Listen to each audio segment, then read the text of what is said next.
আসসালামু আলাইকুম। আজকে আমি আপনাদেরকে 2021 সালে এইচএসসি পরীক্ষায় আসা কুমিল্লা বোর্ডের রসায়ন প্রথম পত্রের বহু নির্বাচনী প্রশ্নের সমাধান দেখাবো।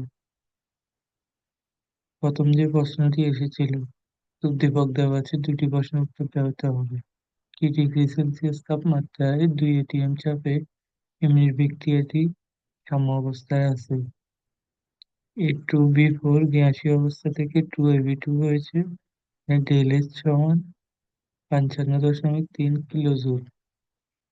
তো বিক্রিয়াটির বিয়োজন মাত্রা 15% হলে কেপি এর মান কত এটিএম? এক্ষেত্রে একটু ডি4 থেকে 2ab2 হয়েছে। এক মোল আদি অবস্থায় জিরো ছিল উৎপাদ, সেখানে 1 - আলফা অংশ বিয়োজিত হয়েছে, 2 আলফা হয়েছে। তারপর বের হচ্ছে যে 2 আলফা 2ab সমান 2 আলফা হয়েছে। মোট মোল হচ্ছে যে 1 + আলফা। 1 + আলফা বাই উৎপাদ আমরা দেখতে পাচ্ছি পি ab2 স্কয়ার, অর্থাৎ উৎপাদ এটি 2 alpha by 1 + alpha square into P square, 1 - alpha by 1 + alpha into P. এটা হচ্ছে বিক্রিয়কের জন্য। তো আমরা সঠিক উত্তর এখানে তারপর মানগুলো বসিয়ে সঠিক উত্তর পাওয়া হচ্ছে যে 0.184। এটি 15% বিয়োজন মাত্রা দেওয়া হয়ে যাচ্ছে। এখানে আনসার হবে খ। নির্দিষ্ট বিক্রিয়াটির ঠিক উদ্দীপকের বিক্রিয়াটির সাম্যাবস্থায় তাপমাত্রা আরো বাড়ালে এবি2 উৎপন্ন হয়।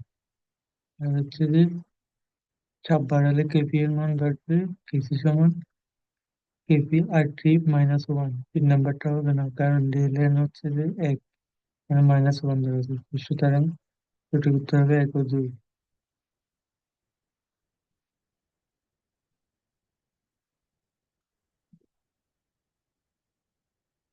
এই একটি নমুনা দ্রবণ। নমুনা দ্রবণে আমরা বেরিয়াম নাইট্রেট মিশালে সাদা উদ্দীপক, হাইড্রোক্লোরিক অ্যাসিড মিশালে দ্রবণটি অদ্রবণীয়।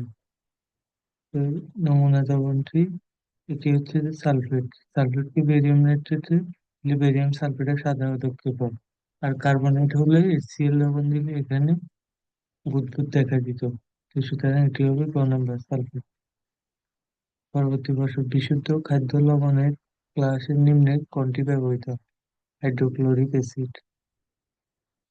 আকারের ক্ষেত্রে কোন সম্পর্কটি সঠিক?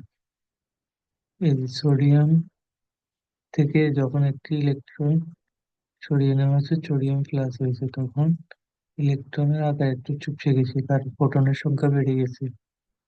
সুতরাং সোডিয়াম পরমাণু সোডিয়াম প্লাস আয়ন থেকে বড়। আর হচ্ছে খ নম্বরটা হচ্ছে যে এখানে ইলেকট্রনের আধিক্য বেশি, ফলে স্টেবিলিটিও বেশি, তো ক্লোরিন আয়ন বড় হবে। তো সুতরাং খ নম্বরটি হবে না।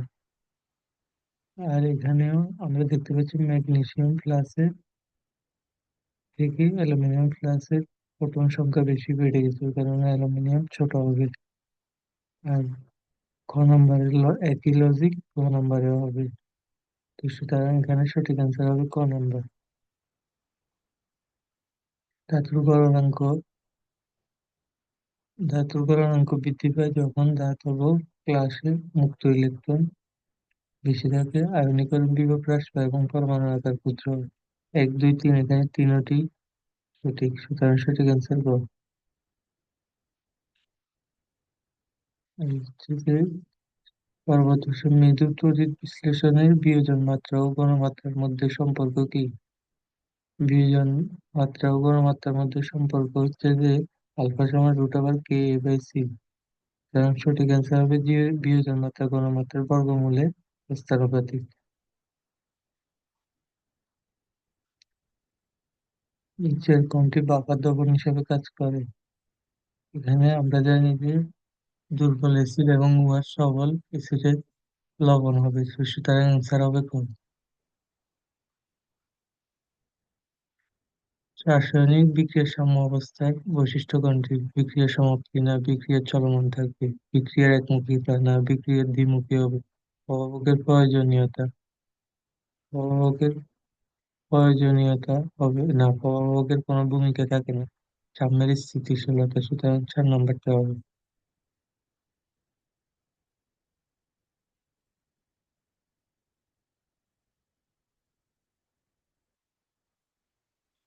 অতএব উদ্দীপক হতে 10 ও 11 নম্বর প্রশ্ন উত্তর দাও। এখানে 15 ও 17 নম্বর মূল দেওয়া আছে দ্বিতীয় নম্বর পর্যায়ে আর তৃতীয় নম্বর পর্যায়ে। সুতরাং এখানে 2 মূলে উপস্থিত ইলেকট্রন কয়টি? এখানে আমরা দেখতে পাই যে দ্বিতীয় 2 নং পর্যায়ে যে মৌলটি রয়েছে 14 নম্বর গ্রুপে, এটি হচ্ছে নাইট্রোজেন। নাইট্রোজেনের আমরা ইলেকট্রন বিন্যাস করে পাই, এটির পি অরবিটালে 3টি ইলেকট্রন রয়েছে, সুতরাং এর অ্যান্সার হবে 3। আর সি নাম্বার মৌলটি হচ্ছে যে ফসফরাস, আর হচ্ছে যে বি নাম্বারটি হচ্ছে ক্লোরিন, ডি নাম্বারটি হচ্ছে ক্লোরিন। পরবর্তী প্রশ্নের জন্য লাগবে।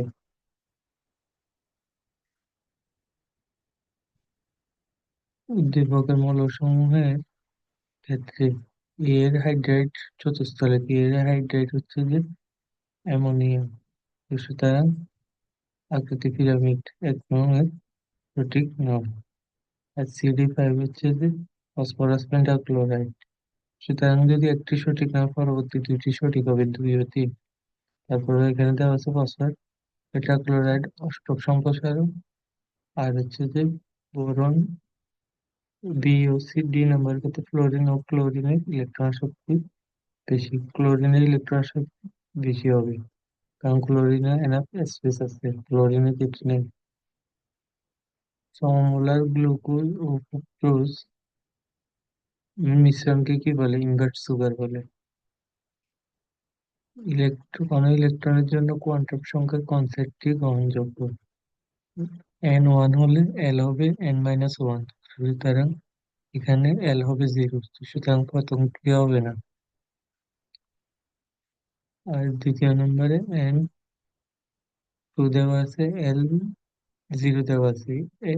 N আর L এর মান ঠিক থাকলে M এর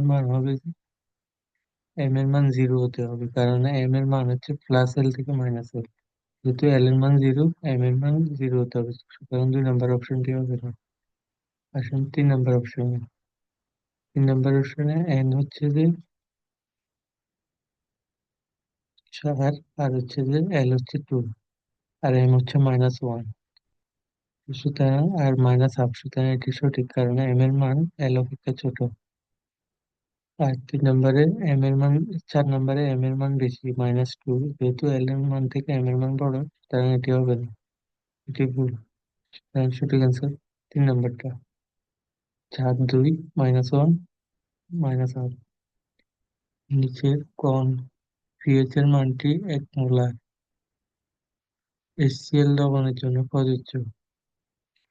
0, আমরা জানি 10⁻0, উপরে 0 সামনে আসবে, তার অ্যান্সার হবে 0, তার অ্যান্সার হবে গ নম্বরটি।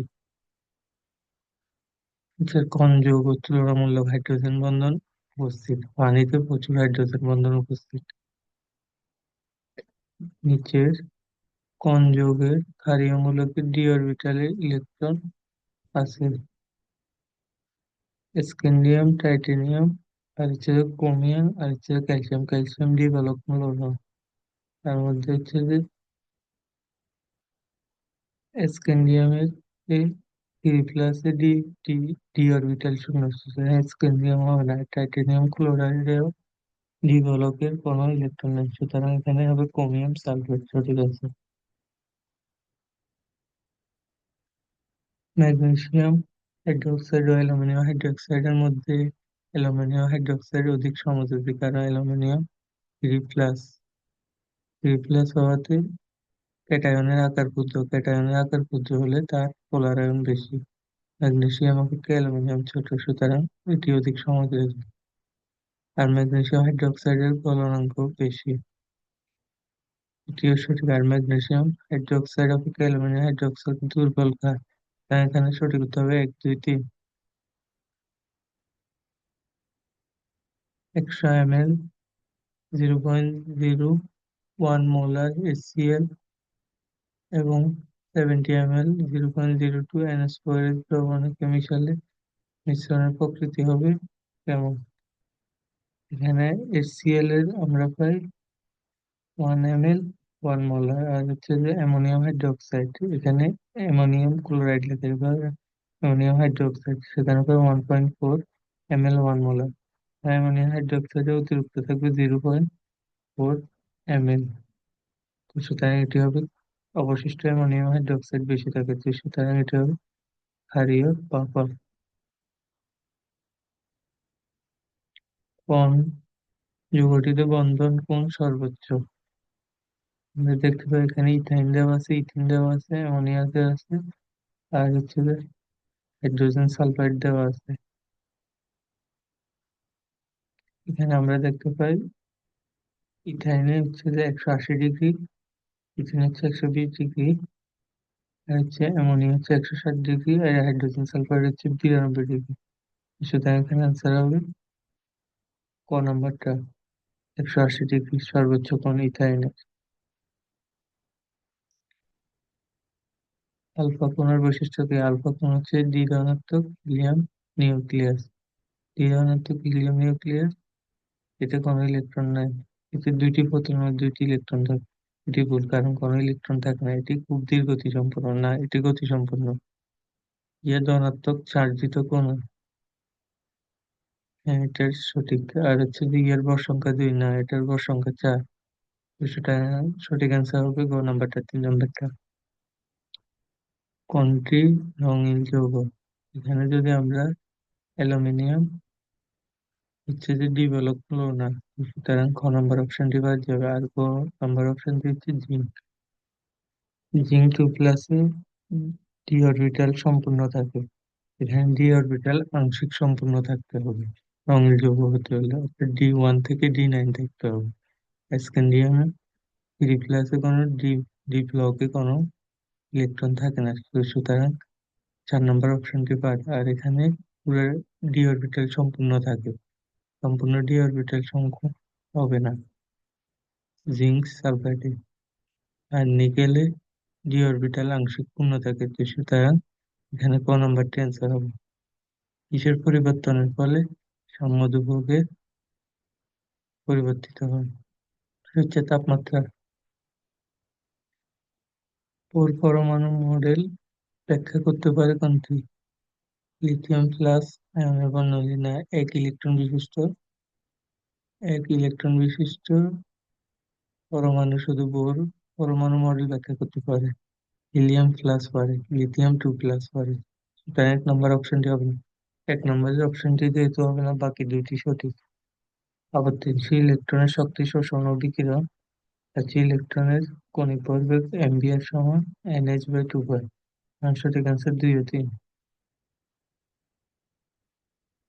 নিচের কোন আয়নীকরণের সবচেয়ে কম শক্তি লাগে? এক্ষেত্রে পটাশিয়াম আছে, ক্যালসিয়াম আছে, ম্যাগনেসিয়াম আছে, সোডিয়াম আছে। আমরা জানি ক্যাটায়নের আকার ক্ষুদ্র হলে ক্যাটায়নের আকার ক্ষুদ্র হলে সবচেয়ে বেশি আয়নীকরণ শক্তি, আর ক্যাটায়নের আকার যদি বড় হয় তাহলে তাহলে হচ্ছে যে তোমার আয়নীকরণ শক্তি সবচেয়ে কম। এখন যার আকার সবচেয়ে বড় তার আয়নীকরণ শক্তি সবচেয়ে কম। সোডিয়াম ও ম্যাগনেসিয়াম 3 নম্বর পদে, আর 4 নম্বর পদে হচ্ছে পটাশিয়াম ও ক্যালসিয়াম। সুতরাং সোডিয়াম ও ম্যাগনেসিয়ামের আগে বাদ যাবে, যেহেতু তাদের আকার ছোট, তাদের আয়নীকরণ বিভব সবচেয়ে বেশি। সোডিয়াম ম্যাগনেসিয়াম বাদ। আর হচ্ছে যে পটাশিয়াম ও ক্যালসিয়ামের মধ্যে আমরা দেখতে পাই যে পটাশিয়াম অপেক্ষা ক্যালসিয়াম ডানে অবস্থিত হয়। সবচাইতে পটাশিয়ামের আয়নিক শক্তিকরণ সবচাইতে কম, তো সুতরাং এখানে হবে যে পটাশিয়ামের আয়নীকরণ সবচাইতে কম। সঠিক অ্যান্সার ক। মল্ট মিশ্রণের নিচের কোনটি আছে? মিশ্রণে ভিনেগার আছে। আসসালামু আলাইকুম, আজকে এই পর্যন্ত। সবাই ভালো থাকবেন, সুস্থ থাকবেন। এটা